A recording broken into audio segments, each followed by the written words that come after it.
Karya ini terbagi menjadi 3 fragmen. Pada fragmen pertama dimulai dengan gambaran tentang suasana dini hari dan aktivitas yang dilakukan sebelum menuju kebun karet, dan dilanjutkan dengan perjalanan menuju kebun karet. Fragmen kedua menggambarkan tentang proses menyadap pohon karet, dan fragmen ketiga merupakan penggambaran aktivitas memanen dan mengolah karet menjadi siap untuk dijual. Karya tari Nuris Pararaba mengandung sebuah nilai pesan bahwa melalui mata pencarian tradisional menyadap karet, masyarakat suku Dayak Anyan secara lintas generasi mampu menafkahi keluarga dan menyekolahkan anak-anaknya hingga menjadi orang yang sukses dalam pendidikan demi terciptanya kehidupan yang lebih baik untuk anak cucu mereka kelak di masa depan.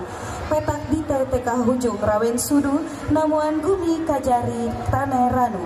Penata tari Nindya Putri Permatasari, penata musik Yakub Krismarian SSN, penata rias dan busana Nindya Putri Permatasari dan Santana Meda, penata artistik dan properti Valdo Rindio dan Hendra Jawal, sumber cerita masyarakat Barito Timur, pembina dan penasehat Alfirdaus S. Ikom.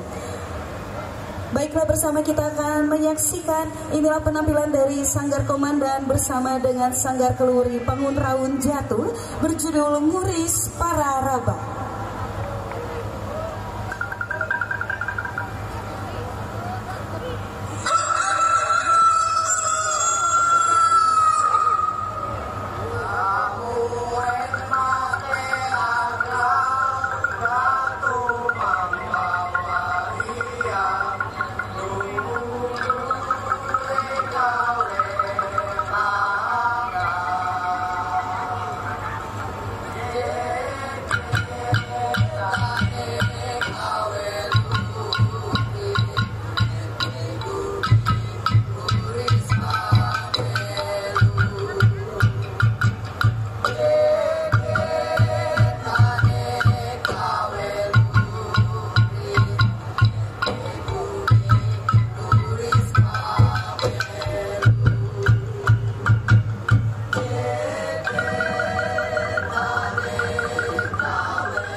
biasa sekali penampilan dari Sanggar Komandan. Dan kalau Wuri Panggung Raun jatuh, silakan untuk membersihkan panggung dulu.